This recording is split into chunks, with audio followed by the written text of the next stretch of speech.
प्रार्थना। ओम असतो मा सद्गमय, तमसो मा ज्योतिर्गमय, मृत्युर्मामृतं गमय। ओम शांति शांति शांति।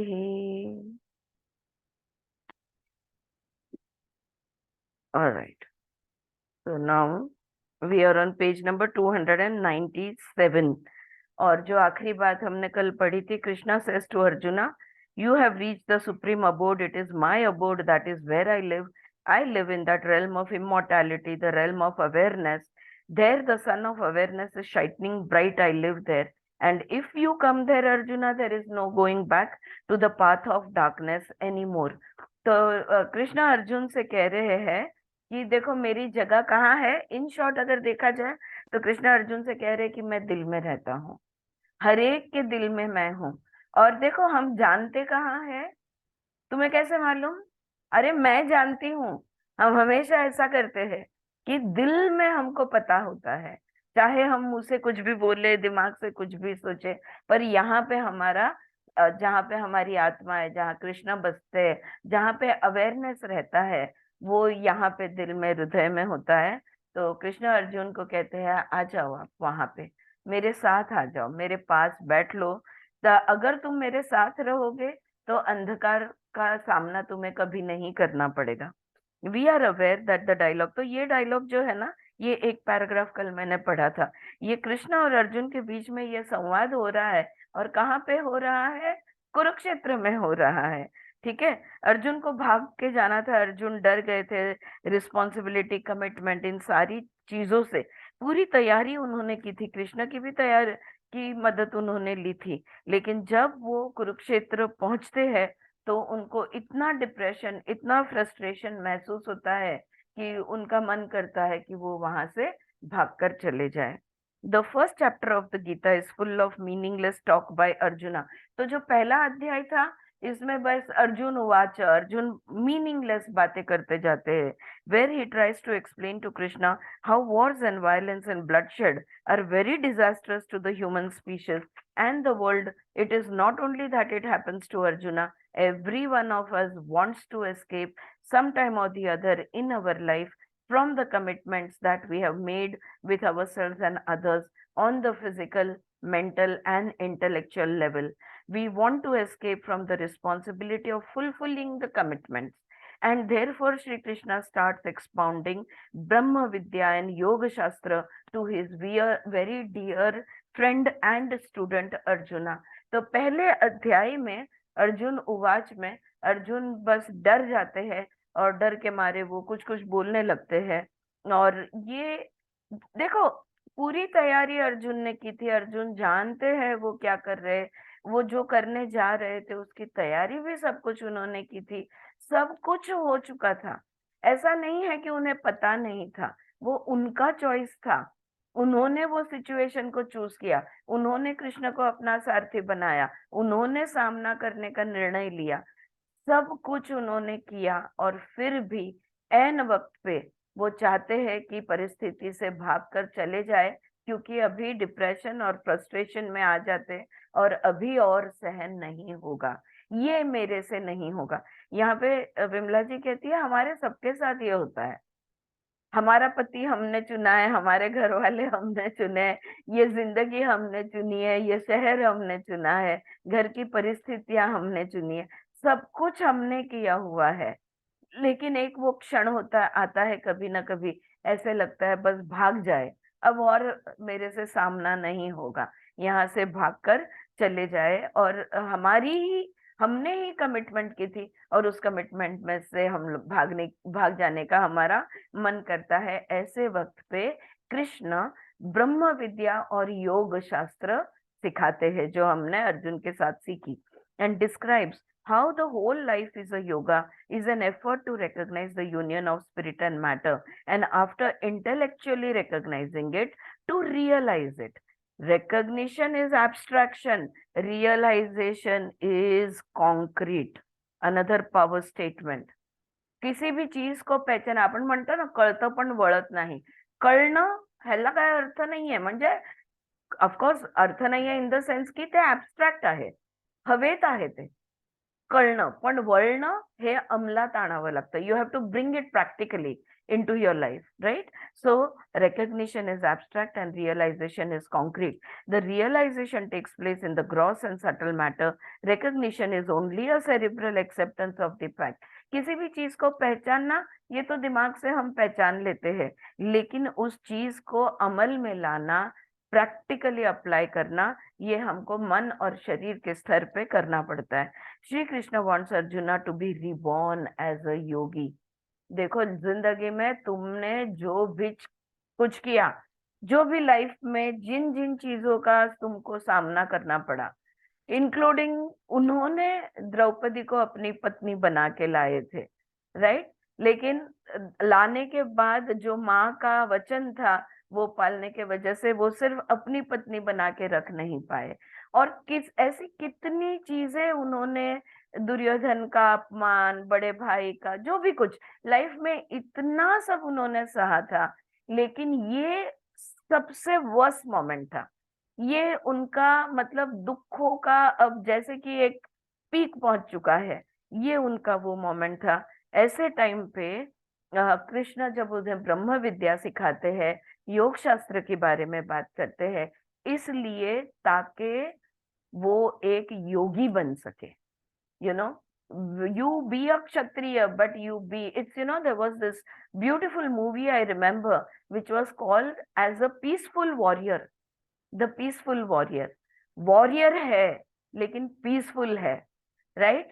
तो whatever you need to do, you need to do, but you do it with a peace of mind. मन शांति को रखकर जो भी कुछ करना है, काटना है, छाटना है, लड़ना है, झगड़ना है, जो भी कुछ करना है, मन को शांत रखकर तुमने वो करना होगा. So Arjuna goes into the state of yoga, gets Arjuna grow into the state of yoga and get reborn out of yourself. Krishna Arjun से कहते हैं, अर्जुन पुनर्जन्म तुम्हारा होने दो, योग में आ जाओ, समाधि में आ जाओ, पुनर्जन्म ले लो, योगी बन जाओ. See, adversities are the best teachers, ये कहा जाता है. मुश्किलें जितनी आती है ना, उतना ज्यादा सीखने को मिलता है. जब मुश्किलें नहीं होती तो कुछ नहीं सीखते हम. Everything is hale and hearty. But when difficulties come, there are so many lessons that we learn. So for getting reborn or growing into the state of yoga, it seems to me that 3 factors are inevitable, not only necessary, but they are inevitable. All right. बेला, आप recap चाहती है? देखो यहाँ पे आ गया. अभी अगर हमको योग में आना है, समत्व में आना है, समाधि में अगर हमको आना है, तो 3 चीजों की जरूरत होती है, 3 घटक हमें चाहिए. पहली घटक, first, second and third, we will be talking about this. The first is the intellectual knowledge and recognition of the infinity and eternity of life and the dynamism of life as a fact which can be touched by the senses, grasped by the brain and experienced by the heart. पहले तो अपनी बुद्धि से, अपने विवेक से जानो और पहचानो कि ये जिंदगी जो है ये अनंत है, और जिंदगी जो है ये यू नो ये लाइफ से भरी हुई है, ये चैतन्य से भरी हुई है. सो इंटेलेक्चुअल, और ये हम हमारे इंद्रियों के माध्यम से, बुद्धि के माध्यम से, हमारे दिल से हम ये चीज को जानते हैं कि जिंदगी जिंदा दिली का नाम है, कि जिंदगी हाँ है, जिंदगी कभी हम आते जाते रहेंगे, जिंदगी कभी खत्म नहीं होगी. पहले तो ये दिमाग में बिठाने की जरूरत है. So intellectual knowledge with the help of words and recognition of the dynamism of that infinity and eternity at the sensual and the mental level, the absoluteness of the infinity and eternity of life is a must for the study of yoga. अगर योग अभ्यास करना है तो पहले ये अनंत कुछ तो भी है. आप जिंदगी को अनंत बोलो, परमात्मा को अनंत बोलो, ब्रह्म को अनंत बोलो, लेकिन एक कोई फैक्टर है जो अनंत है, इटर्नल है, नेवर एंडिंग है. ऑलराइट. सो सबसे पहला चीज है कि इस बात को दिलो दिमाग से समझना। दूसरा factor, second factor is the intellectual understanding and recognition of the power of this truth. Life eternal है, फर्स्ट पॉइंट, इसको समझना। सेकेंड पॉइंट, हाँ ये सच है, ये second point. To know that yes, it is the truth, the absolute truth of life, the absolute truth of the eternity and infinity of life. How does that infinity and eternity operate? How does that dynamic principle of Chaitanya, of Purusha, of Brahma operate? और okay ब्रह्म है, जब ये सत्य है ये समझ जाएंगे तो क्या करना चाहेंगे, ये ब्रह्म किस तरह से काम करता है, ये इन्फिनिटी है क्या, ये चैतन्य है क्या, ये जानने की हम कोशिश करेंगे। The infinity and eternity of Purusha in operation generates what you call cosmic matter. In order to manifest that life eternal is omniscient, omnipotent, and omnipresent. To manifest its characteristics, it blows out space. For unless there is emptiness of space, how do you prove that you are omnipotent and omnipresent? Omnipresent means simultaneously present everywhere, and that everywhere has to be manifested first. Space is the first proof of the operation of the infinity and eternity of the Purusha, Brahman और चैतन्य। ये पुरुष है, ये ब्रह्मण है, ये चैतन्य है, ये सत्य है, ये सच है। ये हम कैसे जानेंगे? अगर हम आकाश को देख ले तो हम समझ जाएंगे। अगर हम आकाश तत्व से जुड़ जाए तो हम समझ जाएंगे कि हाँ ब्रह्म है। क्योंकि ब्रह्म या चैतन्य या परमात्मा या परब्रह्म, इसको अगर खुद को दिखाना है तो पहले तो उसको अवकाश चाहिएगा। तो सबसे पहले जो क्रिएशन होता है वो आकाश तत्व या अवकाश, you know the ether, it that is created first, because everything else is placed inside the ether. So the Brahma, when it wants to show itself, the first thing that it creates is the ether or the Akash Tattva, the space. Into the space is blown the prana shakti. और इस space के अंदर क्या आता है? The energy of prana. प्राण शक्ति इस अवकाश में, इस आकाश में प्राण शक्ति फूकी जाती है। While dynamism, omniscience and omnipotence are proved by the emptiness of space, the dynamism of eternity. देखो पहले तो जब आकाश तत्व जब निर्माण हुआ, निर्मित की जब आकाश तत्व की, तो पहली चीज हमने क्या समझा कि ब्रह्म जो है ना वो हर जगह है, ओमनी प्रेजेंट, हर जगह है, बिल्कुल। ऑलराइट, ओमनीपोटेंस और द डायनामिक ऑफ इटर्निटी। और दूसरा जब वायु तत्व आता है उसमें तो हमको पता चलता है कि हमेशा हमेशा के लिए है। So that is the next. The dynamism of that eternity, that principle of intelligence is indicated and proved by the movement of prana, वायु। तो पहले आकाश निर्माण हुआ, फिर उसमें वायु बना। The movement of वायु in the emptiness of space generates अग्नि। और जब वो वायु इस आकाश तत्व से गतिशील हो गया तो उस गति के वजह से अग्नि निर्माण हुई। From the movement of prana in the emptiness of space issues forth what you call Agni, the principle of fire. Prana is Agni. Alright, इसके बगैर कुछ भी नहीं है। तो पुरुष प्रकृति और तीसरा है अग्नि। अगर आपको याद हो तो हमने केनो उपनिषद में पढ़ा कि 3 चीजों ने सत्य को देखा। उसमें से पहला वेला था अग्नि, जो निकट, जो नजदीक तो भी जा सके, सत्य के, पुरुष के नजदीक फिर भी जा सके। द प्राणा इज अग्नि, बट अग्नि इज कंसील्ड इन प्राणा एंड दैट इज मैनिफेस्टेड। लेकिन वो प्राण में ही अग्नि बसी हुई है और वो हमें दिखाई देती है। द मूवमेंट ऑफ अग्नि एंड वायु, the principle of life and dynamism of प्राणा जनरेट्स वाटर। अब अग्नि और वायु जब गतिशील होते हैं तो जल तैयार होता है, आप। And the interaction between water, fire and प्राणा in the emptiness of space generates prithvi, the solidification of the energies contained in the space. Akash, Vayu, Prana, Agni and Jala are solidified and you call it Prithvi. और ये तीनों जब गतिशील होते हैं, तीनों मिला के आकाश तत्व के अंदर, आकाश तत्व के अंदर वायु और अग्नि, प्राण, वायु, अग्नि और जल, ये तीनों मिला के जब वो सॉलिड बन जाते हैं तो तैयार हो जाता है पृथ्वी तत्व. The operation of the absolute truth of the dynamism, infinity and eternity of Purusha, the Lord, Ishvara, Brahman, whatever term you use for it, in operation has issued forth cosmic matter. तो ये ब्रह्म के ही निर्मिति है और ब्रह्म से ही बने हैं. It is still unindividuated. देखो अभी इनके टुकड़े नहीं हुए.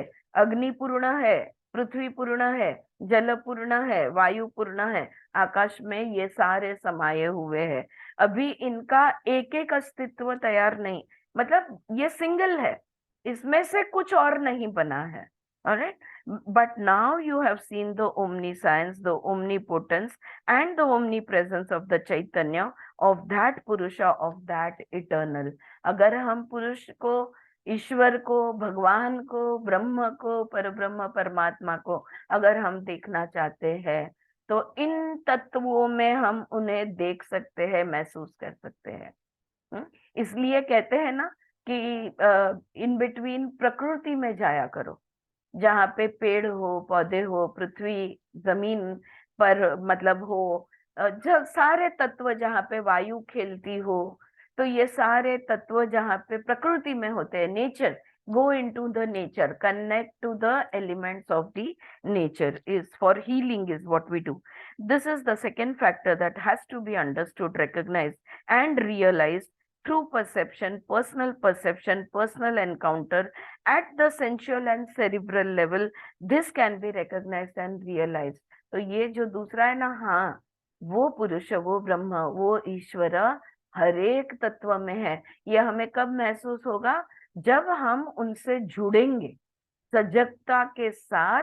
हम हमारे इंद्रियों के माध्यम से पानी का स्पर्श, मिट्टी का स्पर्श, वायु का मतलब हवा का झोंका जब हमें महसूस होता है, हाँ, अग्नि जब हमारी बुद्धि तलक चलती है, या अग्नि के साथ हम एक्चुअली रियल फायर, हाँ, बॉन फायर यू कैन से, या त्राटक जब हम करते हैं, अग्नि के साथ जब हम जुड़ते हैं तो हम इन चीजों को, ब्रह्म का अस्तित्व इन चीजों में पहचानते हैं और जानते भी है कि हाँ ये सच है. तो ये बन गया, हाँ ये सच है, ये this is the truth, it is a fact, this is the truth. ये सेकेंड फैक्टर था. And the third factor is the individuated matter which is called as objects, which is called species. तो जब ब्रह्म ने अपने आप को ब्रह्मांड का निर्मिति की तो उन्होंने आकाश बनाया, आकाश में वायु, वायु से अग्नि, अग्नि से जल, जल से पृथ्वी, ये सारी चीजें उन्होंने बना दी. लेकिन अभी जीवात्मा नहीं बने थे. अब तीसरा घटक ये है कि जीवात्मा बनने, तो वो जो अग्नि, जल, वायु, आकाश, पृथ्वी जो है ना, इनके अलग अलग प्रोपोर्शंस में जब जब वो सॉलिडिफाई होते हैं तो अलग अलग प्रजातियां तैयार होती है, जीवात्मा तैयार होते हैं, हाँ, different species. You and I R the third factor, जैसे कि आप और मैं. कॉस्मिक मैटर, इंडिविजुएटेड पुरुषा, चैतन्य और ब्रह्मण. तो तीसरी चीज ये है, पहली चीज ये है ब्रह्मण है. ये तो पहले यहाँ से समझो, यहाँ से जानो दिमाग से. उसके बाद में दूसरी बात है, ये सत्य है, इसका सत्य अपने इंद्रिय और मन के माध्यम से पहचानो. और तीसरी बात है, ये जानो कि हम वही है, वो ब्रह्म के ही निर्मिति का एक भाग हम भी है. Krishna explains this to Arjuna in the second chapter on Sankhya Yoga, which is an intellectual knowledge. तो दूसरा जो अध्याय था सांख्य योग का, इसमें कृष्णा ये बात अर्जुन को समझाते हैं. But this intellectual knowledge, intellectual recognition and even limited realization, partial realization at the sensual and mental level does not result into a new birth. तो इतना कृष्ण ने ज्ञान दे दिया, देखो कैसे ब्रह्मांड की निर्मित हुई, देखो तुम कैसे बने, देखो ये सत्य है, ये ब्रह्म है, ये पर ब्रह्म है, इसे ब्रह्म कहते हैं, इसमें से सब कुछ आया, वगैरह वगैरह वगैरह सारा ज्ञान कृष्ण ने अर्जुन को दे दिया। लेकिन अभी अर्जुन की का मन नहीं माना, अभी अर्जुन का पुनर्जन्म नहीं हुआ। इन शॉर्ट, अर्जुन में कोई परिवर्तन अभी नहीं आया। That knowledge, that recognition, that partial limited realization, the flashes of reality through perception, through experience, does not transform or transmute the physical frame. It does not transform the energies contained in the mental frame. That is why Hatha Yoga and Raj Yoga becomes necessary. कितना भी हम ज्ञान प्राप्त कर ले, कितनी भी किताबें पढ़ ले, कितने भी गुरु के प्रवचन सुन ले, कितने भी वेद उपनिषद शब्द का अभ्यास हम कर ले, हम में कोई परिवर्तन नहीं आएगा। हमारा शरीर, हमारी भौतिक परिस्थितियां इसमें से बिल्कुल, बहुत लोग होते हैं पता है, जो बड़े बड़े ज्ञान की बातें करते हैं, लेकिन अगर उनका जीवन को देखो तुम, तो उनमें कोई परिवर्तन आया हुआ नहीं होता। समझदारी तो बहुत होती है, लेकिन परिवर्तन नहीं होता।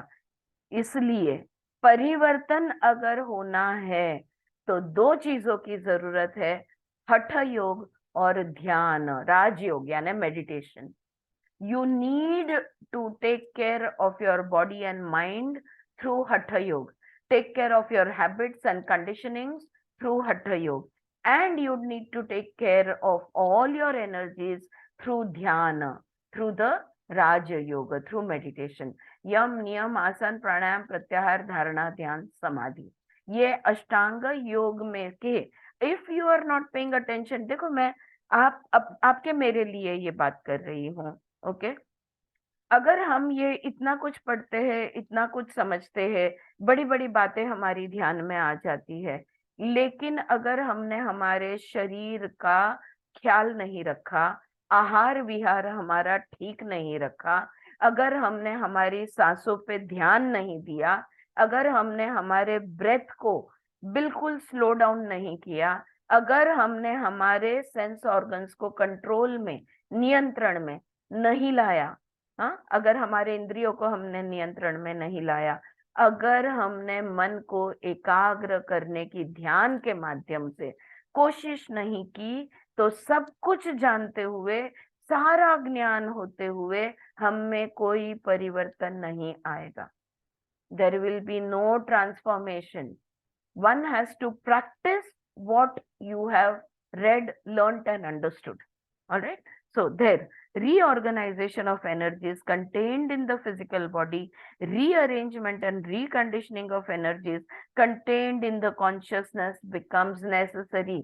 अगर तुम्हारी चित्त भूमि बदली ही नहीं तो कैसे होगा? इस चित्त भूमि तो बदलनी चाहिए।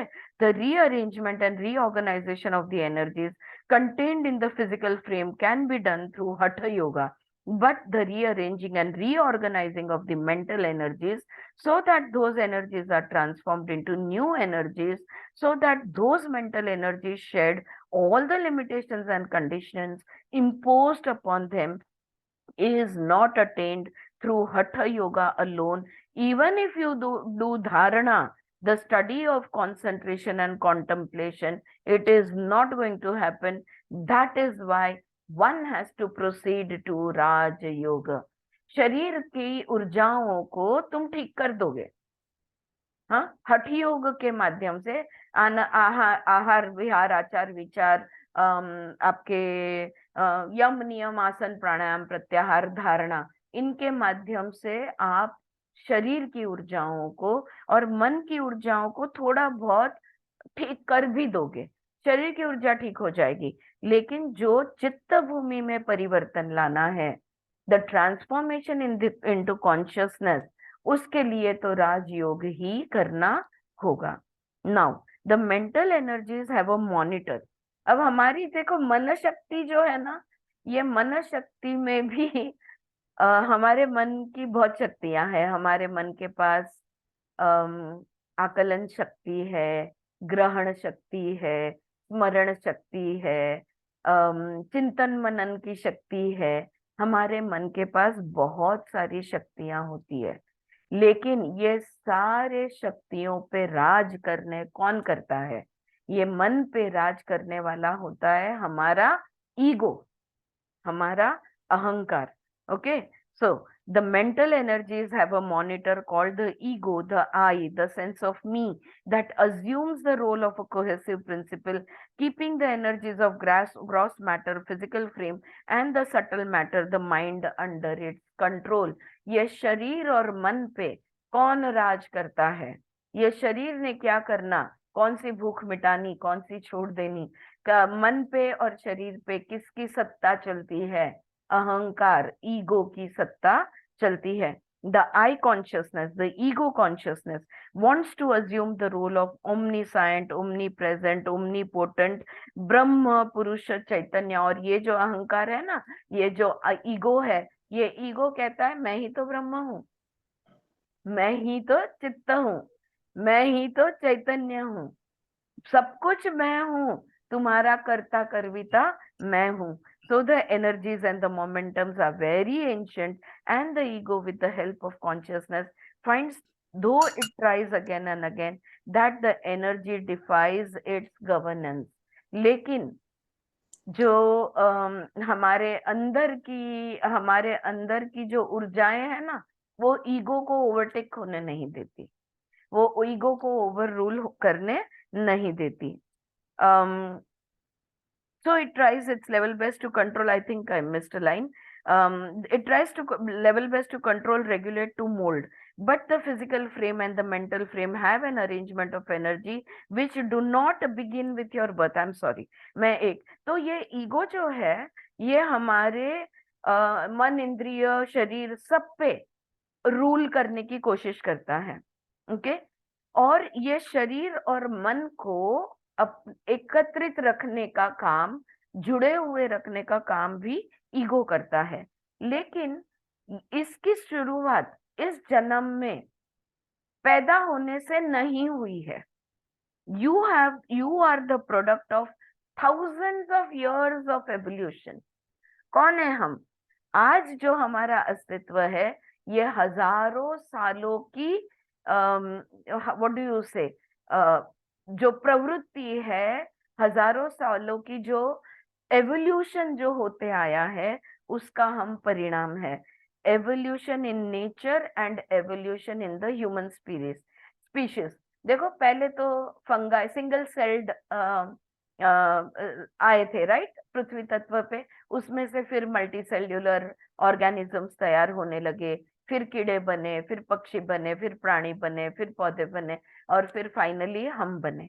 और हमारे भी अनेक जन्म हम जी चुके हैं, अनेक जन्म हम ले चुके हैं। So the energies and the momentum are very ancient.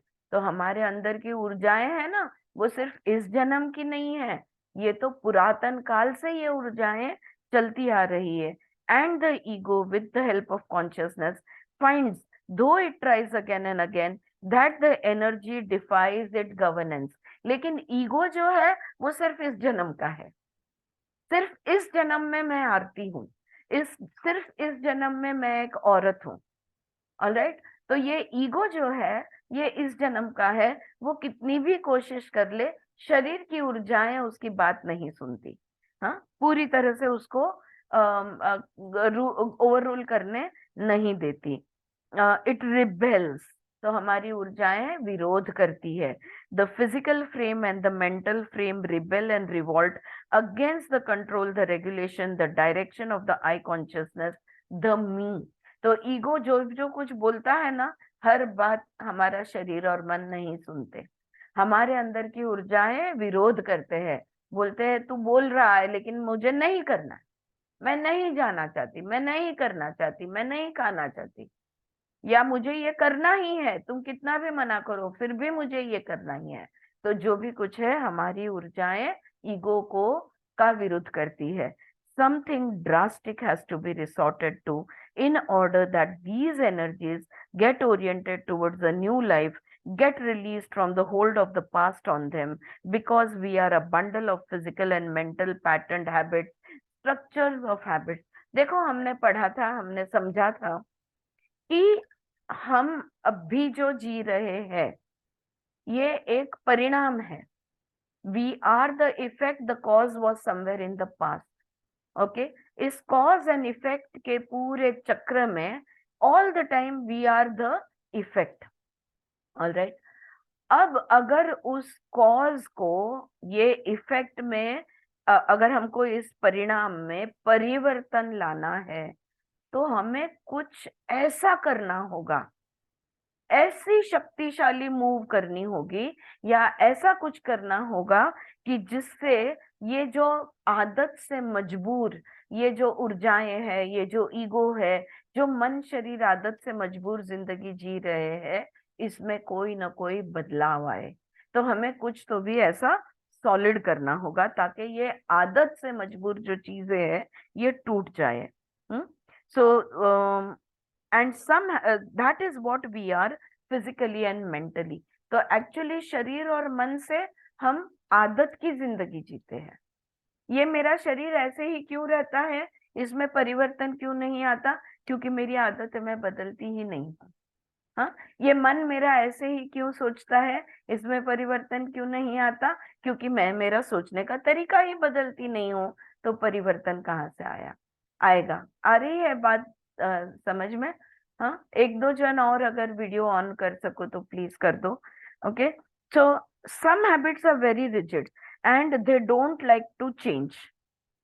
Alright, कि कुछ कुछ आदतें होती है ना, इतनी पक्की हमारे जहन में बैठी हुई होती है कि वो बदलना नहीं चाहती. बस वो आदत तो छोड़ती ही नहीं है, छूटती ही नहीं है.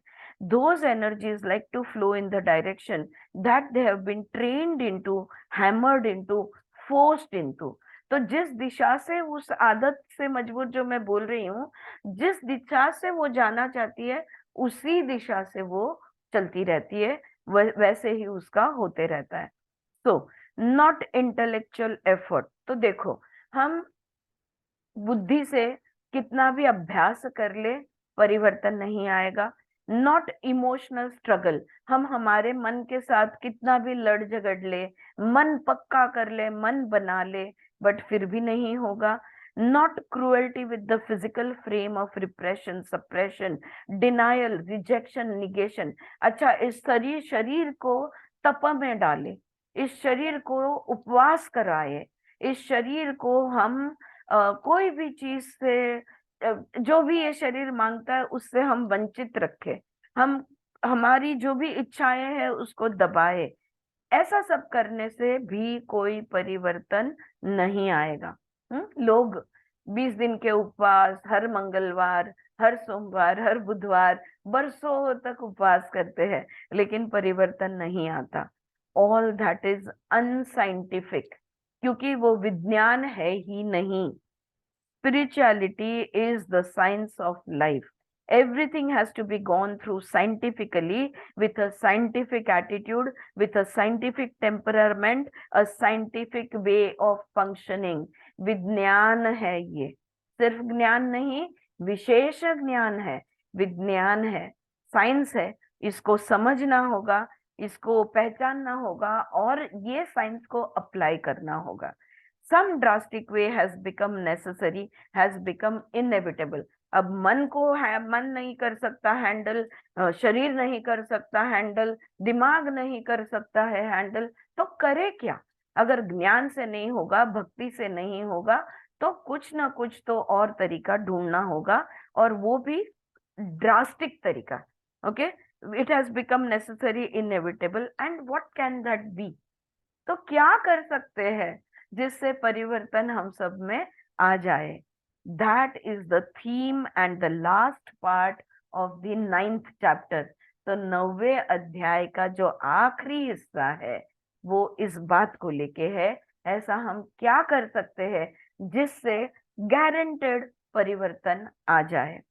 Sri Krishna was not only a friend of Arjuna, not only a person with a transmuted and transformed physical and mental frame. He was also a teacher par excellence who knew the psychology of human being. Krishna तो अर्जुन के मित्र थे, अर्जुन के अर्जुन के प्रिय थे, अर्जुन के teacher भी थे, गुरु भी वही थे जो जानते हैं कि इंसान की मानसिकता कैसे चलती है, साइकोलॉजी इंसान की कैसे है. After all yoga is practical psychology. Yeah. If you remember, Mamta, I can see you nodding. If you remember, we learnt about Sankhya and Yoga, Jod Darshan. Okay. So psychology was the yogic part, right? The practical part was Sankhya, where you take everything apart and then you put it all practically together, right? So that is why it became the Jod Darshan. So yoga is practical psychology. We are dealing with verses 22 to 31. So 22वें श्लोक से 31वें श्लोक की हम बात कर रहे हैं. Look at the beauty of his teachings. देखो कृष्ण ने अभी रिकैप किया ना हमने, जहाँ पे कितनी इजीली कृष्ण ने अर्जुन का जो पहले अध्याय से लेके अर्जुन को एक एक स्टेप किस तरह से कृष्ण लीड करते आ रहे हैं. पहले अर्जुन उवाच, उसके बाद सांख्य योग, उसके बाद भक्ति योग, कर्म योग, एक एक चीज लेके आगे आगे आगे कृष्ण उसको लेके आ रहे हैं. Look at the beauty of his teachings. Shri Krishna says to Arjun, Krishna कहते हैं अर्जुन से, the physical and the mental frame have been train to grasp thing, to grasp then for sensation, for experiences. देखो जन्म जन्म लेते हुए हमने अनेक जन्म से यही सीखा है, हमारा और मन जो है और हमारा शरीर जो है वो हर चीज को पकड़ता है. ये मन और शरीर को हमने आदत डाली है, जो चीज दिखे उसके साथ जुड़ जाओ. Is that right? हाँ, everything we grasp at everything with our body and mind, right? To grasp them for sensation. क्यों? अनुभव के लिए, संवेदना महसूस करने, खुशी महसूस हुई, एक्साइटमेंट महसूस हुआ, है ना, सब कुछ महसूस करना हम चाहते हैं. तो महसूस, सेंसेशन, संवेदना के लिए और अनुभव के लिए हमने, कृष्ण अर्जुन से कह रहे हैं, इस शरीर और मन को आदत डाल दी है. This acquisitiveness is rooted very deep into the physical and mental frame. हर चीज पे वो को प्राप्त करना चाहता है, शरीर हर चीज को प्राप्त करना चाहता है, मन हर चीज को प्राप्त करना चाहता है. Why not begin by educating the physical and the mental frame to reverse the process from grasping to giving?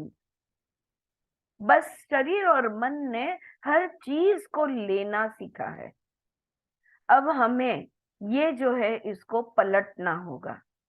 और शुरुआत क्यों ना हम शरीर और मन से करें. हर चीज जो मन और शरीर पकड़ने की कोशिश करता है, लेने के बदले क्यों ना हम देने को शुरुआत करें. Why don't we start giving? Before the whole life can be a sacrifice consecrated to the divine, before it can become a holistic sacrifice, let us begin at the very beginning, educate the body and mind to give instead of grasp. हम जिंदगी को यज्ञ बनाने से पहले इस शरीर और मन को तैयार करते हैं. इस शरीर और मन को हर चीज को लेने की आदत हो गई है, इसको देना सिखाते हैं. यहां से हम शुरुआत करते हैं. If it grasp, at least let it part with a part of what it grasp. कहां से शुरुआत करेंगे? आदत है ना मुठ भर ले लेने की, ठीक है. शुरुआत में क्या करो, मुठ भर लेके थोड़ा सा छोड़ दो, थोड़ा ले लो. धीरे धीरे थोड़ा थोड़ा थोड़ा थोड़ा छोड़ना सीखेंगे. अगर हम मन और शरीर से हर चीज जो ग्रहण करते हैं वो कम कम ग्रहण करेंगे, तो धीरे धीरे हम उसको पलटा सकेंगे, जिसको विरुद्ध में ला सकेंगे. And a beautiful verse comes, और आगे का सुंदर श्लोक में कृष्ण कहते हैं, Arjuna, if a person offers a leaf, a fruit, even a little water to the Lord. It is the beginning. You are giving something which you consider your own. You are parting with it. Start giving, and if you cannot give it in the name of the Lord, the divine, which is invisible, you can offer it to your teacher. You can offer it to the needy in society. Learn to offer, learn to give.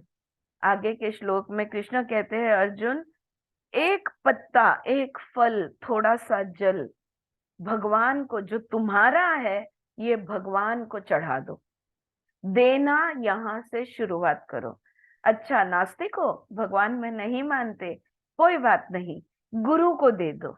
गुरु को, जिसको भी तुम गुरु मानते हो उसको दे दो। इसको ना टाइथी कहते हैं, या tithe, however you want to pronounce it, TITHE, कि गुरु को कुछ देना, राइट। और नहीं, चलो उसमें भी नहीं मानते, किसी गरीब को, किसी गरीब नहीं, किसी जरूरत वाले को, जिसको उस चीज की जरूरत है, उसको देने लगो। अपनी मुट्ठी जो तुमने घट्ट पकड़ी है, इसको ढीला छोड़ो और देने को शुरुआत करो। Learn to offer, learn to give. Your physical frame is train to exert itself only for acquiring, obtaining, achieving. देखो, हम कौन से काम करते हैं? वही काम करते हैं जिसमें हमारा फायदा हो। हम निस्वार्थ कर्म कभी नहीं करते। हम वही काम करते हैं जिसमें हमारा कुछ न कुछ हमारा या हमारे लोगों का फायदा होता है। Why not educate your physical frame to serve others? कभी दूसरों की सेवा करके क्यों नहीं, दूसरों की सेवा करके क्यों नहीं देखते? हाँ, कभी सिर्फ खुद के और अपने कुटुंब, मेरा घर, मेरा परिवार, मेरे लोग, मेरा कम्युनिटी, मेरा धर्म, इनके लिए करते रहते हो। ऐसे लोगों के लिए करो जहां से तुम्हें कुछ वापस नहीं मिलने वाला, जहां से कुछ भी अपेक्षा नहीं है और कुछ भी वापस नहीं मिलता, उसी को सेवा भाव कहते हैं। तो कुछ सेवा करने लगो, शरीर से सेवा करो, यानी यहाँ पे कर्म करो। Give an offer and then serve through your action. अपने कर्म से लोगों को दो, अपने कर्म से अर्पण करो। Why should all actions be self centred? हर कर्म बस खुद के फायदे के लिए क्या करना जरूरी है? दूसरे के लिए भी कर लो। Why should they not be offered as an offering to the divine? क्यों ये भगवान के लिए कर रहे? भगवान के नाम पे क्यों नहीं कर देते तुम? Do service to the needy as if offering it to the lord. जिनको जरूरत है, हाँ, उनकी सेवा करो, भगवान के नाम पर कर लो। You know, what do you can you give 1 or 2 examples? क्या एक दो जन बता सकते हो कि यहाँ पे हम सेवा किस तरह से हम कर सकते हैं? जो जरूरतमंद है उनकी सेवा, आपको क्या लगता है कैसे हम कर सकते हैं? एक दो क्विकली, पटापट, एक दोन उदाहरण। ब्लड वृद्धाश्रम डोनेशन, किंवा अनाथाश्रम. वृद्धाश्रमामध्ये जाऊन त्यांना तिथे मदत करणे, right. Blood donation, blood donation, Swati. Yes Shailaja. Animals को भी हम लोग सेवा एनिमल्स के लिए भी सेवा करना, so yeah, okay, you can go on mute Shailaja, background sound आ रहा है। यस, बिल्कुल। जो गरीब बस्ती है वहां के बच्चों को फ्री में सिखा दो। तुम्हारे पास जो है, जो कला गुण है, वो ऑफर करो, राइट। So जो भी whatever you have, you can give. So do service to the needy as if offering it to the Lord, not that you are obliging a sick person by serving him or her, a hungry person by giving food. देखो, किसी भूखे को खाना खिला दिया, किसी बीमार को थोड़ी मदद कर दी, तो हम कितनी बार उसको गिनते हैं, हम कितनी बार उसके बारे में सोचते हैं, हम कितनी बार दूसरों को उसके बारे में बताते हैं, देखो मैंने ये किया, मैंने ये किया। ये ईगो, मैंने किया, इसको हटा दो। ये सोचे बगैर जिसके लिए जो कर सकते हो करो। You are not giving something, you are not obliging, you are serving the lord, the invisible, who is omniscient and omnipresent in everything, in every being, in every one. अरे तुम तो भगवान की सेवा कर रहे हो। वो गरीब भी भगवान का रूप है, वो जरूरतमंद भी भगवान का रूप है, और तुम भगवान का सेवा कर रहे हो, तो इसमें तुम उस पे कोई उपकार नहीं कर रहे। service through karma yoga, offering your actions, your money, your knowledge to others, but start with giving and parting rather than acquiring, absorbing, holding on all the time. छोटी शुरुआत करो, लेकिन शुरुआत देने से करो. हर वक्त लेना है, इसको छोड़ दो और देने से शुरुआत करो. 4 or 5 verses are spent in describing how this sharing, this offering, this sacrifice can take place gradually, step by step, because you have to educate. 4-5 श्लोक कृष्ण इसके ही गाते हैं और बताते हैं कि कैसे तुम दे सकते हो. देना सीखो, लेना कम कर दो. Unless the physical and the mental frame are educated on the periphery to give and to share, to sacrifice and to offer, the last offering, that of the ego consciousness, will not come. अगर तुम चीज, वस्तुएं, ज्ञान, जो भी तुम्हारे पास कला गुण है, अगर तुम यही नहीं दे सके, यही नहीं अर्पण कर सके, तो तुम अहंकार कैसे छोड़ोगे? अहंकार का अर्पण कैसे करोगे आगे जाके? राइट? खुद को समर्पित कैसे करोगे आगे जाके? Because the ego is the centre, the monitor, much deeper than the other habits. The last offering, the consciousness that you have to separate entity and identity, and you are somebody, something of great importance in the universe. The idea of separateness, that idea of being an entity, that will be your last offering. इस दुनिया में सबसे अलग मैं हूं. ये जो मैं हूं, ये खुद का इंडिपेंडेंट अस्तित्व होना, इसको आखिर में आपको इसको भी समर्पित करना होगा कि मेरा इंडिविजुअल एग्जिस्टेंस जो है, इसको भी हमें सरेंडर करना होगा. Right? So because the ego is the center, yes, the idea of separateness, that idea of being an entity, has to be your last offering. To let the individual consciousness merge into the universal consciousness through meditation is the last offering. जो आखिरी चीज कौन सी हम अर्पण करते हैं? आखिरी चीज खुद को अर्पण करते हैं, आत्मा का परमात्मा को अर्पण कर देते हैं. तो तब तक हमारे साथ अहम भाव, अहंकार ये रहता है, और आखिरी में हम खुद को भी समर्पित कर देते हैं. Before that there is a long way that you have to go. लेकिन अभी दिल्ली बहुत दूर है, अभी रास्ता बहुत लंबा है. Otherwise, your intellectual recognition of the permeation of Purusha in Prakriti, of Chaitanya in matter, will not be lived. Your frame will not accept that the divine is in everyone and in everything. The physical frame will not accept this because it is trained to work for its own preservation, its own procreation. The survival instinct, the instinct for sustaining and preserving the physical body, the mental body, that is the condition, that is the culture. It is self culture, not a spiritual culture. शरीर और मन से हमें खुद का फायदा देखने की आदत पड़ गई है. सबसे पहले मैं मेरा देखूं.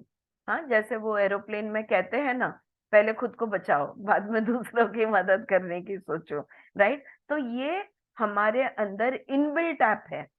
अब ये इनबिल्ट ऐप जो है, ये मानेगा ही नहीं, मेरा शरीर ये मानेगा ही नहीं कि वो तुम्हारे शरीर का हिस्सा है, या मेरा या और तुम्हारा शरीर एक ही है, मेरा और तुम्हारा मन एक ही है, मेरी ऊर्जाएं और तुम्हारी ऊर्जाएं सेम है, तुम्हारी आत्मा और मेरी आत्मा एक है.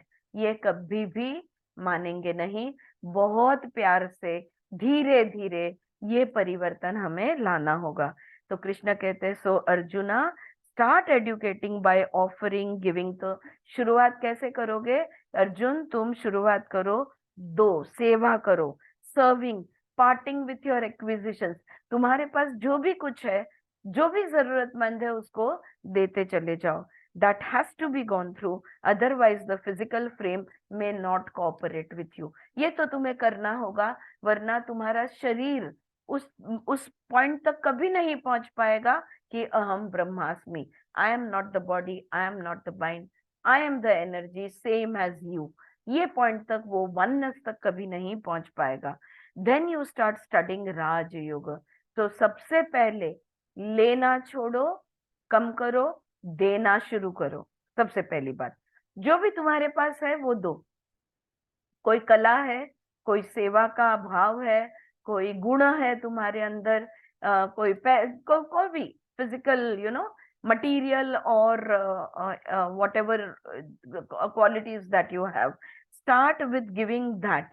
और एक बार वो स्टार्ट हो गया तो उसके बाद राजयोग करो, यानी ध्यान करो। The mental frame may not cooperate with you if you put up obstacles and hurdles in the path of the ascent, the upward voyage following the path of life। जब हम देना शुरू करते हैं तो हम ये ऊपर जाने वाला मार्ग जो है, हम इसको अपनाते हैं। और जैसे जैसे हम ऊपर चलने लगते हैं ना, तो हमारा मन जो है, इसमें पतंजलि के 9 अंतर आए और 4 विक्षेप सब हुआ, ये बाधाएं डालती है। All right. व्याधि, स्त्यान, संचय, प्रमाद, आलस्य, अविरति, भ्रांति दर्शन, अनवस्थित तत्व, ये अलब्ध भूमिकत्व, अनवस्थित तत्व, श्वास प्रश्वास, ये सारी चीजों का जो विक्षेप है, ये सब आने लगता है। ये सब तो मन को, ये जो अंतराई है, ये जो ऑब्स्टेकल्स है, ये मन में बाधाएं लाते हैं, शंका लाते हैं, बहुत सारे जो भी, you can study that। So these are the obstacles that will come into our mind। So पहले तो शारीरिक एक्शन से देने की आदत डालो, उसके बाद में the physical and the mental frame does not want to exert itself unless it is assured of some benefit to itself, which can be measured, which can be shown to be others, which can be compared। So after acquisition and ownership comes the instinct of comparing, measuring, evaluating, saying, I have this, not only money, house, family and children, but I have knowledge, I have experience, I have extrasensory experiences, I have occult powers, siddhis, if not material powers। How do you counteract this tendency of sustaining the separateness through the acquisition of knowledge and experience? No, you do not do it, right? So, तो क्या होता है कि जब भी हम कर्म करने लगते हैं, सेवा, तो उसके बाद में मैंने ये किया, और मैंने देखो, मैंने ये किया इसलिए मेरा नाम हुआ, मैंने name, fame, money, all these things are the returns that you receive. And ये रिटर्न्स तुम लेते हो अगर, तो वहां पे और भी अहंकार जो है ये ऊपर आता है। और मन, तुम कभी नहीं, मन बोलेगा मैं करता करवीता हूँ, I am responsible for so many things, I am somebody. तो ये जो सेपरेशन है ना, ये सेपरेशन को कभी मिटाने नहीं देगा। Through conscious surrender, educating the mental frame in humility. तो अब मन को कैसे मोड़े? शरीर को हमने मोड़ा, कौन सी आदत डाल दी? देने की आदत डाल दी। अब मन को कैसे मोड़े? मन को विनम्र बनाना होगा।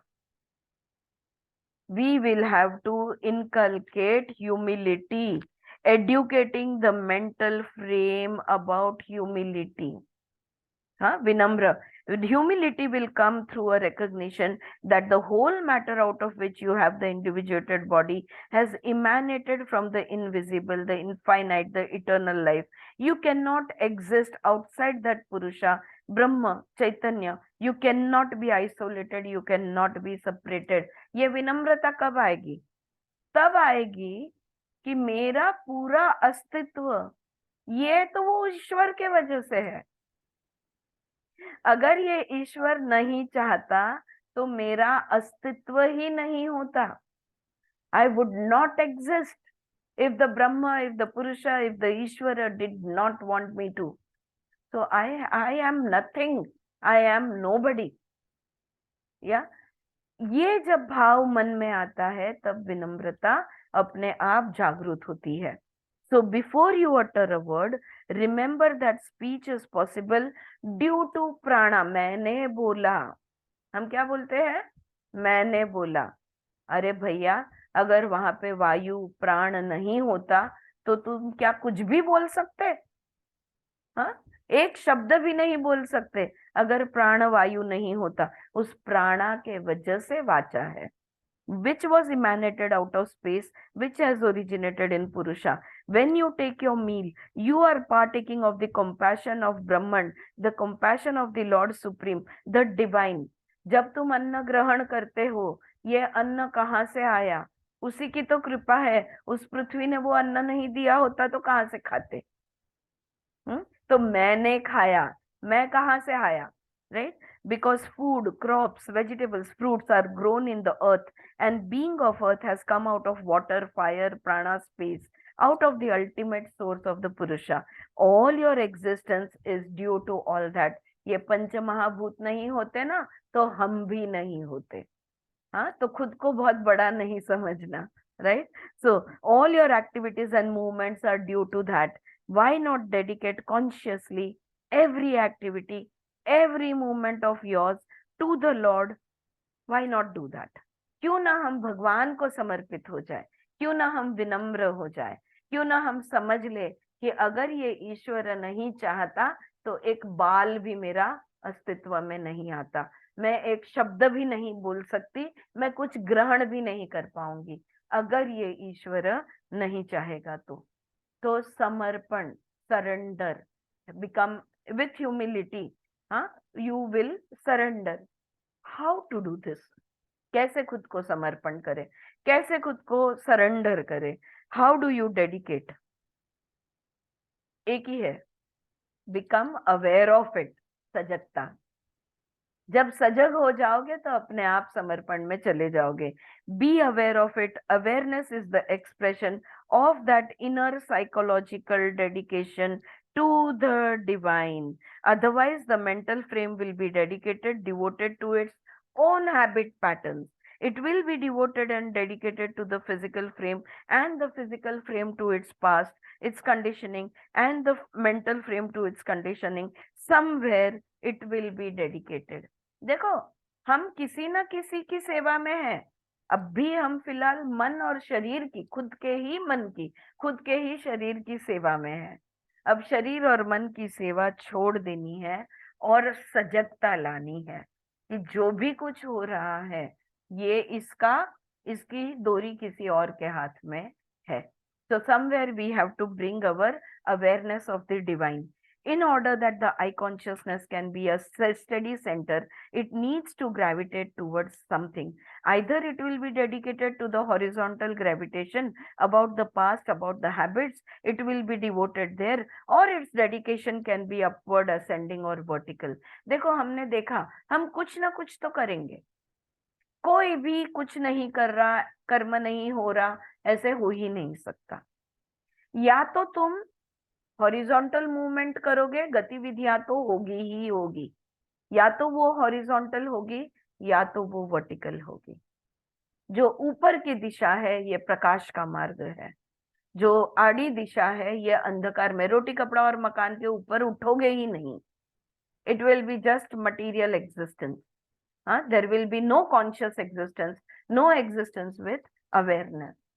So Raj Yoga is the secret of vertical dedication and devotion, because you are offering that to that which is all permeating. तो राज योग में हम क्या कर रहे हैं? खुद को ये जो समर्पण जो कर रहे हैं ये ऊपर की दिशा में हो रहा है। Your senses cannot see it, your mind cannot reach it, words cannot reach it. और इंद्रिय, मन, शब्द वहां तक पहुंच नहीं सकते। एक एक चीजों को, सबको छोड़ना होगा तो ही ऊपर की तरफ हम गतिविधि कर सकेंगे। Mind tries to its level best, but it has to turn back without touching it. मन प्रयत्न करता है ऊपर तक पहुंचने का, नहीं पहुंच पाता है, उसे लौट आना पड़ता है। Words cannot touch it. शब्द भी ऊपर तक जाने की कोशिश करते हैं, नहीं पहुंच पाते, नीचे आ जाते हैं। It is only the emptiness of space can be the ground of the revelation of Chaitanya. Silence, the emptiness of consciousness, is the only field where the revelation can take place. हाँ, silence में जाओगे, मौन में जाओगे तो ही होगा।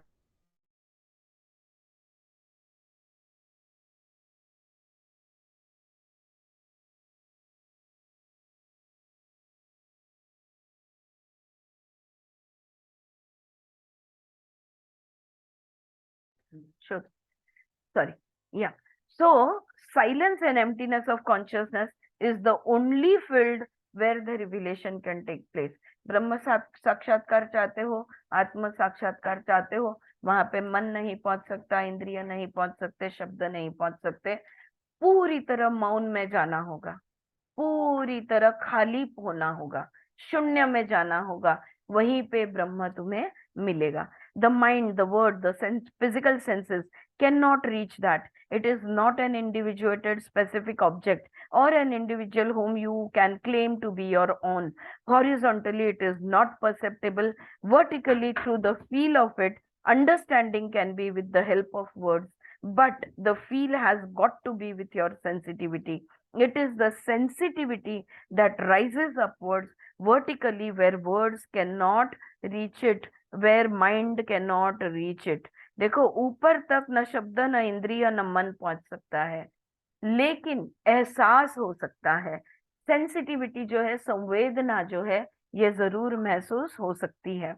The sensitivity, the perceptive sensitivity, which is intelligence, can reach because intelligence is subtle. मन से भी सूक्ष्म है हमारा विवेक.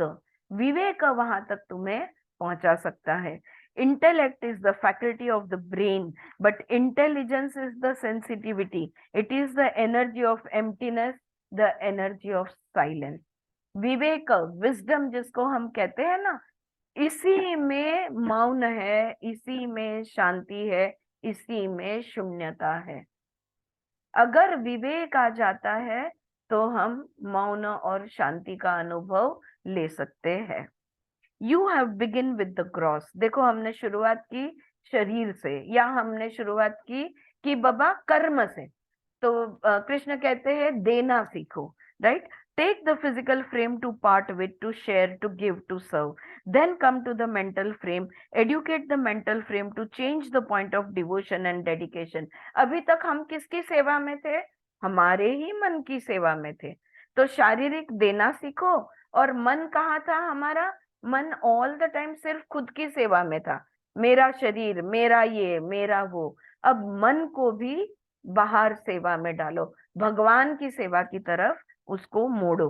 Instead of being devoted to your own thoughts, your reactions, your likes, your dislikes, change the point of devotion and dedication from the I and the me to it, he, she, whatever you call the Lord, whatever you call the source of creation, intelligence, जो भी आपका इष्ट देवता है. आपके सारे विचार, आपकी सारी भावनाएं खुद को लेके थी. अब तुम्हारे विचारों में उस भगवान को जगह दे दो, उसके बारे में सोचो, उसका चिंतन मनन करो, उसका जप आजप करो. ठीक है? Change the point of dedication. That is the drastic thing Krishna talks about. कुछ न कुछ तो सॉलिड करना होगा, बोले थे ना कृष्ण. परिवर्तन लाने के लिए कुछ न कुछ तो सॉलिड करना होगा. तो क्या करना होगा? क्या बता दिया कृष्ण ने? कि जहां पे तुम समर्पित थे ना, वो समर्पण की दिशा बदलनी होगी. अब तक हम सिर्फ खुद को समर्पित थे, अब हमने खुद को भगवान को समर्पित करना होगा. हाँ, मेरे विचार, मेरी इच्छाएं, मुझे क्या पसंद है ना पसंद है, सब मेरा मेरा मेरा, यहाँ पे समर्पण था. शरीर की सारी शक्ति हम खुद के लिए यूज करते थे, मन की सारी शक्ति खुद के लिए यूज करते थे. अब हमारा ध्यान हम कहाँ डालेंगे? उस इष्ट देवता, उस भगवान पे, उस ईश्वर पे, उस ब्रह्म पे डालेंगे. और अब हम सारी हमारी दिशा बदल डालेंगे. हम कहाँ समर्पित हो जाएंगे? उस पर ब्रह्म परमात्मा को समर्पित हो जाएंगे. दिस कॉन्शियस डेडिकेशन, ये हम कैसे करेंगे? जानबूझकर, सोच समझकर. हाँ, this is not blindness, this is not infatuation. Okay, you are doing it consciously with understanding. This determination that one's life should be a consecration, so that all the physical and mental movements are now an offering to the divine, a consecration to the divine, an offering to the cosmic life, an offering to the omnipotent, omnipresent, omniscient God. That point of changed dedication releases an energy of awareness, which is a rarefied field. तो अब जब हमारा सारा ध्यान जो खुद के तरफ था, जब हम ये परब्रह्म परमात्मा की तरफ ये सारा ध्यान उनकी तरफ मोड़ेंगे, तो क्या होगा? दिशा हमने बदल दी। सारी दिशा जो खुद की तरफ थी, जब बाहर बाहर की तरफ कहेंगे हम, बिकॉज हर चीज से जुड़ना चाहते थे, अब हमने उसको अंतर्मुख कर लिया है। जब अंतर्मुख हम हो जाते हैं, जब हमारा ध्यान ये जीवन क्या है, ये जगत क्या है, ये जीव क्या है, मैं कौन हूँ, इसकी तरफ जब हमारा ध्यान जाता है, तो एक नई सजगता की ऊर्जा तैयार होती है। there is an energy of awareness which is a rarefied field, और पूरे शरीर में वो सजगता हमें महसूस होती है। Thought is matter, the physical body is gross matter, mind and thought are subtle matter. The energy, the velocity, the color of thought, all this has been measured and discriminated. Books have been written about it by psychologists and scientists, but silence cannot be measured, love can not be measured. देखो, हमने मन का अभ्यास किया, विचारों का अभ्यास किया, शक्तियों का भी अभ्यास किया। कितने विचार, हम कहते हैं ना, दिन में एक सर्वसाधारण व्यक्ति को 40 to 60,000 थॉट्स पर डे हम सोचते हैं। कितने विचार आते हैं, इसकी भी गिनती की हमने कि एक दिन में, एक मिनट में हम कितने विचार हमारे मन में आते हैं। तो ये भी मेजरमेंट हमने कर लिया। लेकिन मौन को कैसे मेजर करोगे? साइलेंस को कैसे मेजर करोगे? प्रेम को कैसे मेजर करोगे? साइलेंस और प्रेम, इसका तो कोई गणना नहीं हो सकती इसकी, right? This rarefied energy which is concealed in the wholeness of silence, this energy of intelligence is immeasurable. इस विवेक को कैसे गिनती करोगे? इसको कैसे गिनोगे? इसको पतंजलि इस विवेक को कहते हैं विवेक ख्याति। और विवेक ख्याति संप्रज्ञात समाधि में जब हम जाने लगते हैं, तब जाके हमारी विवेक ख्याति होती है। Right? The wisdom comes to us, the revelation comes to us. The prana shakti that is permeating the whole cosmos is immeasurable. इस पूरे ब्रह्मांड में जो प्राण शक्ति है, उसको कैसे गिनोगे कि कितनी प्राण शक्ति है? वो चीज जो कोने कोने में फैली हुई है, उसकी गिनती नहीं हो सकती। जैसे कि प्रेम, जैसे कि प्राण, इसकी गिनती कैसे करोगे? इसकी गिनती नहीं हो सकती। मौन, साइलेंस की गिनती नहीं हो सकती। When you breathe in the inhaling process, you are not only measuring the inhaled vayu, you are inhaling the cosmic, you are not only breathing in the wind vayu, you are inhaling the cosmic prana. क्या सिर्फ हवा ले रहे हो अपने lungs में? जब सांस लेते हो तो क्या हम सिर्फ हवा ले रहे हैं? नहीं, उस हवा के माध्यम से प्राण शक्ति हमारे अंदर प्रवेश कर रही है। या one second friends, just excuse me.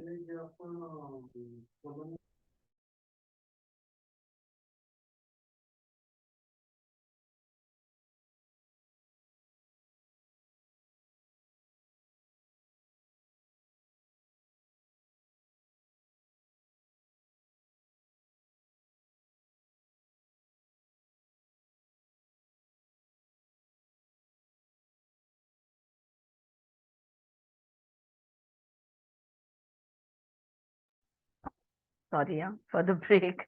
All right. So, when you breathe in the inhaling process, you are not only breathing in wind vayu, you are inhaling the cosmic prana. Otherwise, pranayam would only just be gymnastics.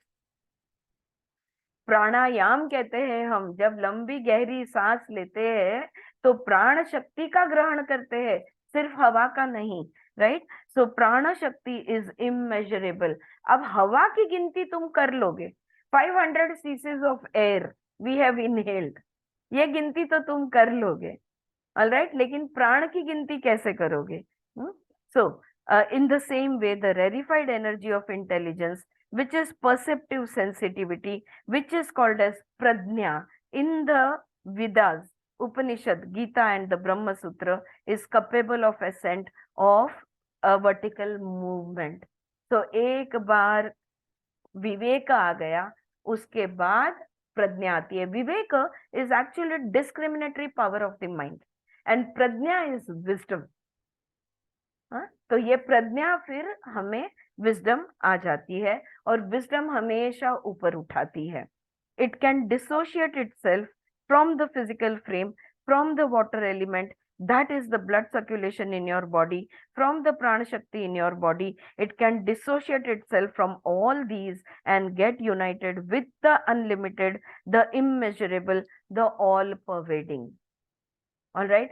और तो ये प्रज्ञा एक ही ऐसी चीज है जो खुद को हमारे मन, शरीर, ऊर्जाओं, इन सब से वो ब्रेक ऑफ हो सकती है. ऋतंभरा प्रज्ञा कहा है पतंजलि ने. तो पहले विवेक ख्याति की प्राप्ति होती है, पहले विवेक आता है, उसके बाद प्रज्ञा आता है. मी देते. It can dissociate itself from all these and get united with the unlimited, the immeasurable, the all-pervading. This is the last sacrifice of consecration, doing everything for the sake of the divine as an offering to the divine. Every moment of your life, the act of living itself becomes an offering to the divine. खुद का हर एक जो भी कुछ मैं बोलूं, मेरा बोलना, चलना, उठना, खाना, पीना, सोना, करना, हर एक चीज उस भगवान को समर्पित. So if this happens, अगर ये होता है, then moving from the horizontal to the vertical, not sacrificing the one for the other, but coordinating the two, the horizontal at the sensual level and vertical at the mental level, then this upward ascending movement of the energy of this intelligence in you permeates your whole body. Please do see this. एक के लिए हम दूसरे को नहीं छोड़ रहे. ये बात यहाँ पे विमला जी बता रही है कि ऊपर उठने के लिए नीचे जो रोटी, कपड़ा और मकान है, जो हमारा ग्राउंडिंग है, ये ग्राउंडिंग को हम बिल्कुल नहीं छोड़ रहे. ये ग्राउंडिंग को पकड़ते हुए हम ऊपर उठते हैं. पैर जमीन पर, शरीर नीचे, मन ऊपर भगवान के पास. ये बात यहाँ पे समझने की जरूरत है. The body, like the earth, has organic intelligence. It tells you when to eat, how much to eat, when to sleep, how much to sleep. Listen to that intelligence and do not get victimized by the past, the habits, the traditions, the conventions, the beliefs, the superstitions.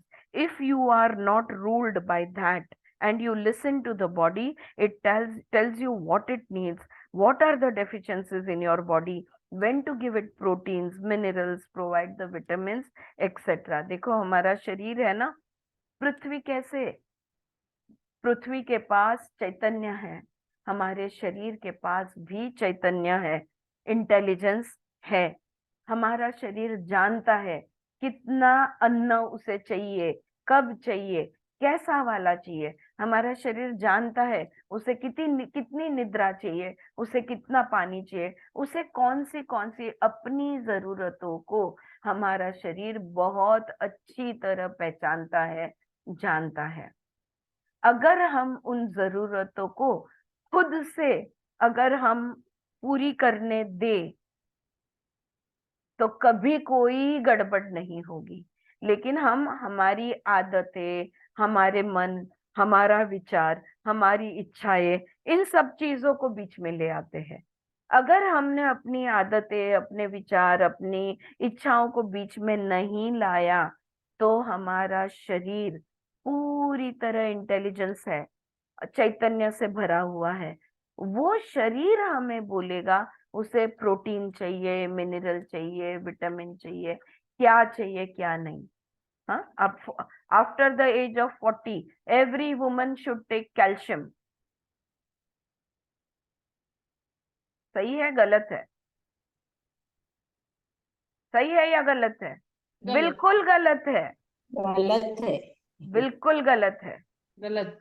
हाँ, लेकिन हम सुनते हैं, देखते हैं advertisement और हमारे मन में वो बात को बिठाते हैं और उस तरह से हम व्यवहार करते हैं, और हमारे मन में डर भी बिठा देते हैं कि नहीं नहीं, अगर मैंने नहीं लिया तो मेरा ये हो जाएगा, वो हो जाएगा, right. The human body is a manifestation of the cosmic reality. अरे ब्रह्मांड ने खुद बनाया है इस शरीर को, तो इसकी जो कमी है वो नहीं बताएगा तो कौन बताएगा?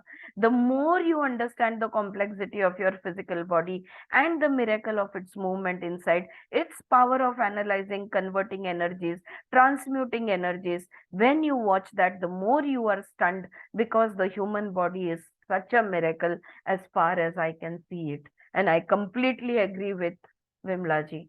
हमारा शरीर यानी एक जादुई, इसके जैसा मशीन बना नहीं है। इतना इंटेलिजेंट मशीन, रोबोट, कोई रोबोट भी नहीं है उसके जितना इंटेलिजेंट बना सके हैं हम आज तक, उसको डुप्लीकेट नहीं कर पाए हैं। इतना फैंटास्टिकली फंक्शन करता है हमारा शरीर। So the physical movement consecrated to the divine requires that you keep the body free of all impurities. लेकिन इस शरीर के मशीन में हम अशुद्धि डालते हैं। ये पेट्रोल पे चलने वाली गाड़ी में हम केरोसिन डालते हैं, right. So because it is an offering to the lord, तो ऐसा मत करो, क्योंकि तुम जो भी कुछ शरीर में डाल रहे हो वो भगवान को समर्पित है, अर्पण है। और उसको कौन क्या अर्पण करना चाहते हो आप, सोचो। How can you overload it with food और अंडर फीड इट? शरीर को ज्यादा अन्न दे दिया, कम अन्न दे दिया, ऐसे कैसे चलेगा? How can you sleep, over sleep it और not allow the proper sleep to it?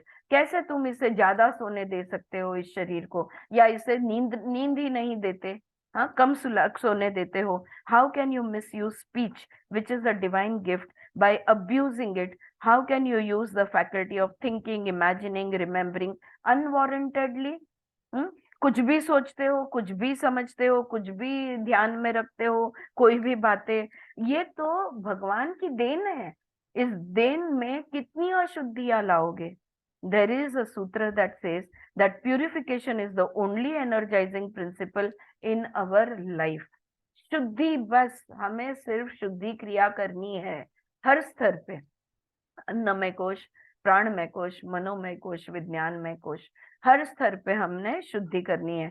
Survival instinct and sustenance instinct which were imprisoned in exclusive acquisition are set free of it, so that survival and sustenance are for purification of the body, which becomes a proper offering to the Lord. The same with the mental frame, mental body, I consciousness, ego consciousness. It becomes concerned about the purity of its movement. हर स्तर पे, अहंकार के स्तर पे, मन के स्तर पे, शरीर के स्तर पे, हर अंग को हमने शुद्ध रखने की कोशिश करनी है। हमने इस अंग को सिर्फ शुद्ध रखना है, बाकी सब अपने आप होगा। हमने बस इतना ही करना है। I am not using the term purification in any ethical or moral sense. I am using it for scientific orderliness, a rearranging, reorganization of energies. Harmonization of energies is the purpose of science. Order is nothing but harmonized energy functioning smoothly. जो भी ऊर्जाएं हैं इस शरीर में, ये ऊर्जाओं को ठीक ठाक रखना होगा। ये ऊर्जाओं को एक दूसरे के साथ अच्छे संबंध, अच्छे बंधन में रखना होगा। मतलब इनके संबंध अच्छे रहना जरूरी है। The physical and the mental body of ours becomes an instrument in the hands of the Lord, and the mundane actions have the flavor of divinity. Yoga is a science of divinizing what is material, divinizing of human life. देव तत्व में हमें पहुंचना है। मनुष्य बन के आए हैं, मनुष्य का रूप धारण किया है तो हम देव ही, लेकिन वो देव तत्व को अब हमने जानना है। इसी को योग का कहते हैं। Not running away from the human to the so-called abstract spirituality, but here and now allowing the divine to express itself as it expresses itself in cosmic matter, in the Moola Prakriti. Allow that to express itself in this Prakriti, which is body and mind. This Raj Yoga is so fascinating.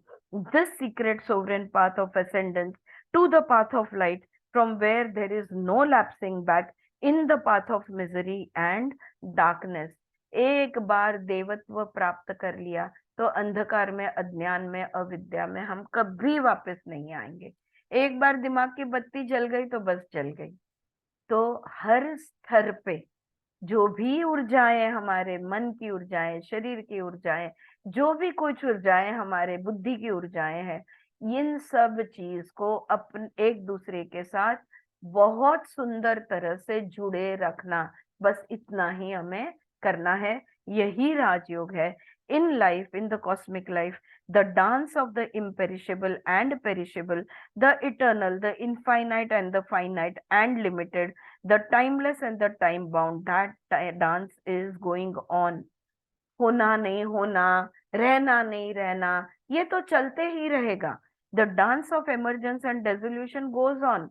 को जो आया है वो जाने वाला है, जो गया है वो फिर आने वाला है, ये तो चलते ही रहेगा। In the same way, in the life of an individual who has learned the secret of purifying gross matter, of refining the mental frame and nearly divinizing them or transforming them as a proper instrument for the divine supreme to express itself, the same dance goes on between the perishable and the imperishable. ये सगुण और निर्गुण का जो खेल है, ये सगुण और निर्गुण का जो भी नृत्य है, ये तो बस चलते ही रहेगा। One has to learn the last point in chapter 9, that once you have transcended the intellectual understanding or intellectual recognition through the awakening of intelligence, which is an invisible bridge that fits the gap between the unmanifest and the manifest in your body, once that bridge is built, it is never dismantled, it cannot be destroyed. 9वें अध्याय का ये आखिरी मुद्दा है। ये आखिरी मुद्दे में यहाँ पे इस बात को ये समझाते हैं, एक बार तुम्हारी कनेक्टिविटी बन गई, एक बार तुम्हारी लाइन भगवान के साथ लग गई, तो ये कभी नहीं टूटेगी, ये कभी नहीं डिस्कनेक्ट होगी। एक बार कनेक्शन तुम्हारा हो गया परब्रह्म परमात्मा, जो सगुण है, हम सगुण है, निर्गुण के साथ एक बार हमारा कनेक्शन हो गया तो ये कभी नहीं छूटेगा, right? So it cannot be destroyed. Though you dwell in the manifest body of yours, you dwell also in the unmanifest source of creation. शरीर में हम है, हाँ बिल्कुल है। क्या भगवान में हम है? हाँ बिल्कुल है। यहाँ पे भी हम है और भगवान के साथ भी हम है। हम ब्रह्मांड में भी है, हम पिंड में भी है, ये एहसास होता है। कृष्णा's teacher was a sage called Aghora. Krishna के गुरु कौन थे पता है? कृष्णा के गुरु थे अघोरा, और अघोरा के जो गुरु थे उनका नाम था अंगिरस। अघोरा के गुरु का नाम था, यानी कृष्ण के गुरु का नाम अंगिरस था। Krishna points out to Arjuna. अब कृष्णा अर्जुन को कहते हैं, I have learned this secret of being in the imperishable, eternal, infinite, the divine, and being in the perishable, the limited, the mortal, simultaneously from my teachers. ये जो मेरे गुरु थे ना, ये मेरे गुरु ने मुझे सिखाया है। यहाँ भौतिकता में भी रह सकते हैं और आध्यात्मिक स्पिरिचुअलिटी में भी हम रह सकते हैं। मटीरियल में रहते हुए भी हम परब्रह्म परमात्मा के साथ भी रह सकते हैं। Not only when I sleep, तो ये मेरे गुरु ने मुझे सिखाया है। Not only when I sleep, during profound sleep do I get transported by consciousness into the infinity. No no, even while living in the waking hours, whatever I do, there is a simultaneity of my dwelling. मैं इस शरीर में हूँ, हाँ हूँ। कुछ कर रहा हूँ, हाँ हूँ। क्या मैं भगवान के ध्यान में हूँ? हाँ मैं हूँ। तो शरीर में रहते हुए, काम काज करते हुए, जिंदगी जीते हुए समाधि की अवस्था में हम रह सकते हैं। और यहाँ पे कृष्ण अर्जुन से कह रहे, ये मैंने मेरे गुरु के पास से सीखा है। I dwell in the infinite and function in the finite. My consciousness, my awareness is in the divine, the eternity, the Brahman. I am in the source with the source of creation, with the Purusha, the Brahman. I am with the Prakriti. Brahman में भी पुरुष भी मैं हूँ, प्रकृति भी मैं ही हूँ। Arjuna, you too can learn this art of being simultaneously in the unmanifest and the manifest. तो अर्जुन, तुम भी ये सीख सकते हो कि सगुण में क्या रहते हुए भी निर्गुण में भी रह सकते हैं। दोनों तरफ एक साथ रहना तुम भी सीख सकते हो। If any of you have studied the Buddhist philosophy, there too is this living at the source of intelligence. And here in the Gita, the Vedas, the Upanishads, you have also the individual permeated by the Pradnya intelligence. देखो हम सब में प्रज्ञा है, कोई ऐसा नहीं है कि जिसके अंदर प्रज्ञा नहीं है।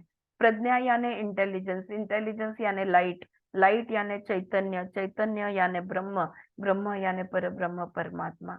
हम सब में ये है। The physical energies are limited by our form, mental energies are limited by the habit structure, but this energy of prajna, of intelligence, born out of silence of meditation, is limitless, immeasurable and infinite. प्रज्ञा जो है ये मौन में से निकलती है। शरीर सीमित है, मन की ऊर्जाएं सीमित है, शरीर की ऊर्जाएं सीमित है, लेकिन प्रज्ञा जो है ये मौन में से निकलती है, ध्यान में से निकलती है, और ये असीमित है। ये इसकी गिनती नहीं कर सकते क्योंकि ये बस भरी पड़ी है, इनफाइनाइट है। Our physical and mental frame becomes the abode of the dwelling place of प्रज्ञा और इंटेलिजेंस। ये प्रज्ञा, ये इंटेलिजेंस, ये चैतन्य इस मन और शरीर में हर दम हम प्रज्वलित रख सकते हैं, हम जीवित रख सकते हैं। इसी को परिवर्तन कहते हैं। जब तुम सजगता के बगैर जीते थे और अब सजगता के साथ चैतन्य में जीते हो, तो ये परिवर्तन बना।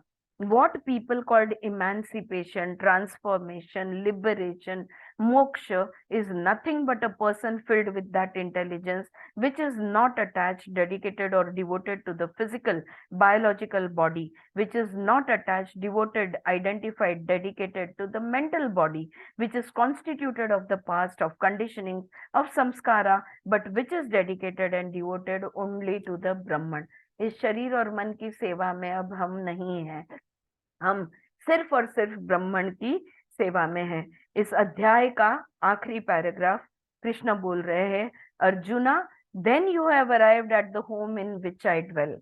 तुम तुम्हारे शरीर में जी रहे हो, लेकिन तुम मेरे साथ हो, तो तुम मेरे घर आ गए हो। From which there is no going back, no lapsing back. और यहाँ से एक बार प्रज्ञा आ गई, एक बार चैतन्य में तुम आ गए, तो वापस कभी नहीं जाओगे, यहाँ से लौटोगे नहीं, यहाँ से गिरोगे नहीं। बाकी सब मार्ग पे हम ऊपर चढ़ते हैं और फिर गिर जाते हैं, लेकिन इस मार्ग से घसरना नामुमकिन है। This is the most secret Raj Yoga, the path of imperishable light, and thus ends the 9th chapter, the sovereign path of creating the balance between the awareness of the imperishable and the equilibrium in the perishable Prakriti. You neither ignore matter, nor you get obsessed with spirit, nor do you get obsessed by matter and ignore spirit, but you create a new equilibrium between the relationship of the two, the functioning of the two. This new equanimity, this new equilibrium is called as the essence of yoga, which we have seen in the 2nd chapter. Equanimity, inner and outer, is the essence of yoga. समत्वम योग उच्यते। तो ये जो हमने दूसरे अध्याय में देखा था कि प्रकृति को हम बिल्कुल नकारेंगे नहीं, और ना ये नहीं है कि बस आत्मा के पीछे लग गए और प्रकृति को छोड़ दिया, पुरुष को के पीछे लग गए। ये भी नहीं है कि प्रकृति को ही समर्पित रहे और पुरुष की तरफ ध्यान ही नहीं दिया। एक नया परिवर्तन होगा, एक नई अरेंजमेंट होगी, एक नया बैलेंस प्राप्त होगा, और वही है स्थित प्रज्ञता का या समत्व का या समाधि का, जो भी आप शब्द समझना चाहो। एक नया समत्व हमारे अंदर आ जाता है। Equanimity, inner and outer, is the essence of yoga. समत्वम योग उच्यते। ऑलराइट, यहाँ पे ये वाला चैप्टर खत्म हुआ, और कल हम राइट ऑन टाइम, और कल हम 10वां अध्याय लेंगे। बहुत छोटा सा है, कल शायद एक ही दिन में हम ये, तो कल स्वर योगा का क्लास नहीं होगा, हम यही पढ़ेंगे। तो कल ये 10वां अध्याय का अभ्यास हम करेंगे। ऑलराइट, थोड़ा फास्ट हो गया क्या? Is it okay? हाँ, समझ में आ रही है बात? वंडरफुल। कोई कुछ कहना चाहता है? 9वें अध्याय राजगुह्य मार्ग, द रॉयल सीक्रेट। हाँ, याद रखो कि तुमने अकेला चलना है इस मार्ग पे, यहाँ पे कोई साथ नहीं आने वाला। और ये ऐसा मार्ग है जिसके ऊपर प्री क्वालिफिकेशन नॉट रिक्वायर्ड, कोई भी चल सकता है। सजगता ले आओ, प्रज्ञा जागृत करो, हो गया काम। मौन और ध्यान, इसके ये 2 स्तंभ है 9वें अध्याय के। राजगुह्य मार्ग के 2 स्तंभ है, एक है मौन और दूसरा है ध्यान। मेडिटेशन करो और मौन रहो, चित्त वृत्ति निरोध पूरी तरह से कर लो, तो राजगुह्य मार्ग मिल जाएगा। Alright, okay. किसी कोई कुछ कहना चाहते हैं? रुके यहाँ पे? All good? या ऑलराइट, चलो, thank you so much. I will see you tomorrow. Alright, जो लोग स्वर योगा क्लास नाही काय अटेंड, लोक की ध्यान करणं जास्त इझी होतं ना. कशामध्ये ध्यान करणं? मौन राहिलो की ध्यान करणं इझी होतं. हातात हात घालूनच चालतं, हो, दोन्ही बडबड याच्यात बडबड करत असलो की मग ते ध्यानात बसल्यानंतर तीच बडबड डोक्यात येते परत. पुढे कंटिन्यू होते. हा. म्हणूनच हेच पहिलं शिकायला लागेल की आतमध्ये जी बडबड चालू आहे ना, तिला थांबवणे, हे सगळ्यात आधी शिकायला लागेल. ते तोंडाची बडबड थांबवली की मग आतमधली पण बडबड आतमधली आपोआप चालेल. कमी होते. येस, बरोबर. ऑलराईट, चला.